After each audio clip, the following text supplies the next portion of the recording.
ఎందుకని అక్కడి నుంచి వెనక్కి రావట్లేదు? రిషి గారు నమస్కారం, మీకు ప్యానలిస్టులు అందరికీ, వీక్షకులందరికీ కూడా.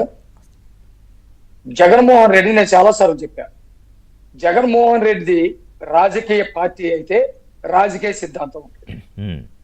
మాది రాజకీయ పార్టీ, బీజేపీది రాజకీయ పార్టీ, కాంగ్రెస్ పార్టీ మాకు ఇష్టం ఉన్నా లేకపోయినా కాంగ్రెస్ది రాజకీయ పార్టీ, మాకు ఇష్టం ఉన్నా లేకపోయినా కమ్యూనిస్టులది రాజకీయ పార్టీ.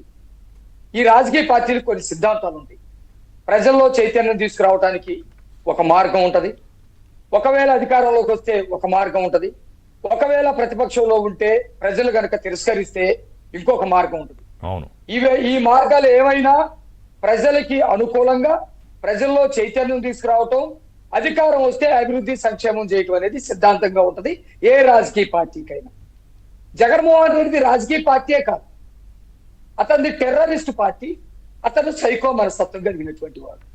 ఇతనికి ఏముంటుంది సిద్ధాంతం? ఒకవేళ ఉంటే అధికారం కోసం నేరాలు చేయాలి, అధికారం వస్తే దోచుకోవాలి, అధికారం కోసం కులాల మధ్య సిచ్చు పెట్టాలి, అధికారం వస్తే మనుషులందరూ చంపుకోవాలి, అధికారం కోసం కుటుంబ వ్యక్తులైనా బయట వ్యక్తులైనా చంపాలి, నేరం చేసి పక్కనోళ్ళ మీద వేయాలి.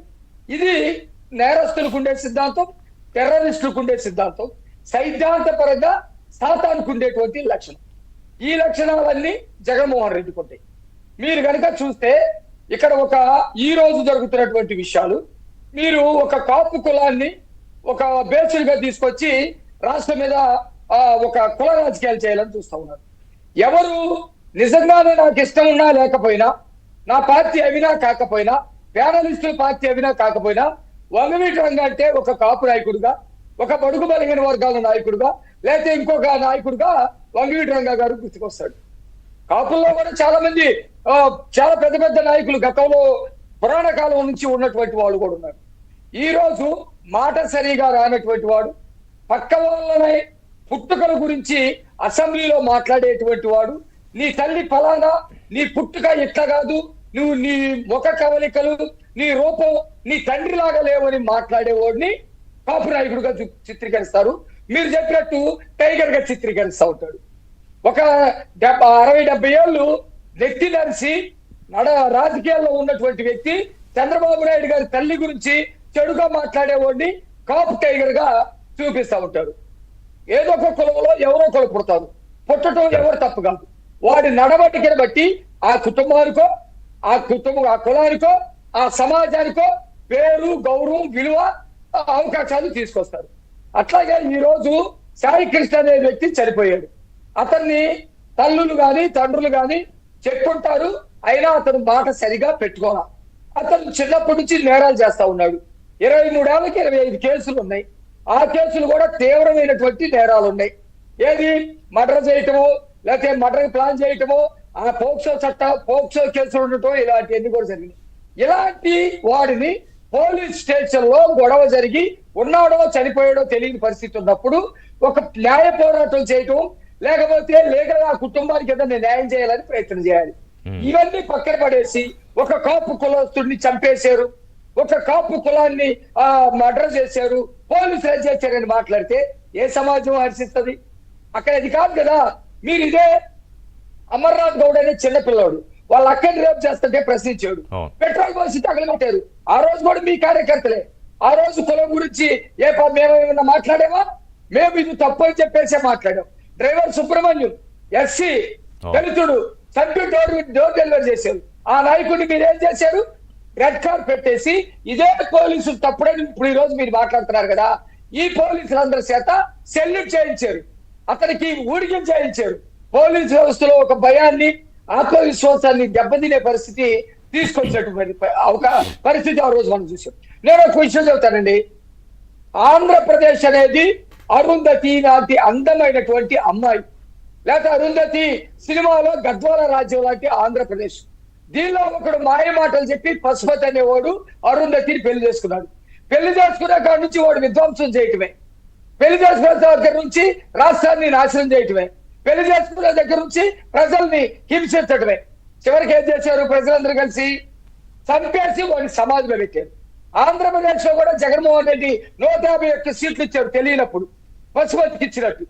ఆ తర్వాత జగన్మోహన్ రెడ్డిని చంపి 11 సీట్లకు పరిమితం చేసి సమాధిలో పెట్టారు. ఈరోజు సమాధిలో నుంచి మాట్లాడుతూ ఉన్నాడు, పశుపతిలాగా మాట్లాడుతూ ఉన్నాడు. నన్ను ఒకసారి బయటకు తీయండి, నేను రాష్ట్రంలో వాళ్ళందరికీ రప్ప నరికటం నేర్పిస్తా. నన్ను ఒక్కసారి బయటకు తీయండి, కత్తులు తీసుకొని బయటపడండి. నన్ను ఒక్కసారి బయటకు తీయండి, ఇప్పుడు ఇచ్చేటువంటి డిఎస్సి కరెక్ట్ కాదు, మీరందరూ కొట్టుకు సావండి. నన్ను ఒక్కసారి బయటకు తీయండి, ఆ అమరావతిని మళ్ళీ ధ్వంసం చేస్తా. నన్ను ఒకసారి బయటకు తీయండి, అభివృద్ధి కానివ్వండి అని చెప్పేసి మాట్లాడుతూ ఉన్నాడు. పశుపతి అని తెలియక ముందు అరుంధతికి పెళ్లి చేసారేమో గాని పశుపతిని తెలిసిన తర్వాత సమాధిలోనే పెట్టారు కదా. ఈ రోజు కూడా జగన్మోహన్ రెడ్డి కులాల మధ్య చిచ్చు పెట్టేటువంటి వాడు, తండ్రిని బాబాయిని చంపి రాజకీయాలు చేసేటువంటి వాడు, బొద్దింకలాగా ముద్దు పెట్టుకునేటువంటి వాడు అని తెలిసిన తర్వాత ఇంకోసారి ఎట్లా చూస్తారు? మేము ఒకటే క్లియర్ గా చెప్తా ఉన్నాం, నిరంతరం అప్రమత్తంగా ఉంటాము. మేమే కాదు, రాష్ట్ర ప్రజలందరినీ అప్రమత్తంగా ఉంచుతాం. ఉన్నారా? కానీ మొన్న వ్యవహారంలో అప్రమత్తంగా ఉన్నట్టు అనిపించలేదు. సాయికృష్ణ వ్యవహారంలో అప్రమత్తంగా ఉన్నట్టు అనిపించలేదు మాణిక్రావు గారు. సాయికృష్ణ విషయంలో కూడా వీళ్ళు చెప్పాల్సిందంతా చెబుతున్నా, కులాల చిచ్చు రేపుతున్నా, దానికి సంబంధించినటువంటి అన్ని విషయాలు వాళ్ళని ఆదుకునే దగ్గర కానివ్వండి, సిట్టేసే దగ్గర కానివ్వండి, పోలీసులు చేసిన తప్పుని ఎక్కడ సమర్థించకుండా నిలదీయటం కానివ్వండి, వాళ్ళకి శిక్ష పడేటట్టు అరెస్ట్ చేయించడం కానీ ఇవన్నీ కూడా జరుగుతూ ఉన్నాయి. నేను ఒక విషయం చెబుతున్నానండి, కూటమి రాజకీయాల కంటే రాష్ట్ర భవిష్యత్తు కోసం కట్టబడింది. విధ్వంసం చేసేటువంటి జగన్మోహన్ రెడ్డి విధ్వంసం చేసేటువంటి నేను ఇంట్రడక్షన్ లో ఇందాక అదే చెప్పా, 2014 నుంచి 19 మధ్యలో కూడా చంద్రబాబు నాయుడు ఎంతకన్నా ఎక్కువ కష్టపడ్డారు. ఎందుకంటే అప్పుడు మరీ దారుణమైన పరిస్థితుల్లో ఉంది. ఏమైంది 19కి? సో మీ కమిట్మెంట్ ని క్వశ్చన్ చేయట్లేదు నేను, మీ నాయకుడు కమిట్మెంట్ ని క్వశ్చన్ చేయట్లేదు. చెప్పండి ఋషి గారు, ఈ ఒక్క మాట చెప్పండి. పవన్ కళ్యాణ్ గారిని ఎంత వ్యక్తిగతంగా దూషిస్తున్నారు, ఎంత వ్యక్తిగతంగా హననం చేస్తున్నారు, ఎంత వాళ్ళ కుటుంబంలో ఉన్నటువంటి ఆడపిల్లలను బయటికి తీసుకొస్తా ఉన్నారు, ఎంత కులం పేరు మీద రెచ్చగొడతా ఉన్నారు. సామాన్యమైనటువంటి వ్యక్తి అయితే ఎక్కడో ఒక చోట మీరు అన్నట్టు పొరపాటు చేయటమో, భయపడటమో, ఇంట్లో కూర్చోవటమో, ఈ రాజకీయాలు నాకు ఎందుకు అనుకుంటే ఇదంతా కూడా విచ్ఛిన్నం అయిపోయిందని ఇలా ప్లాన్.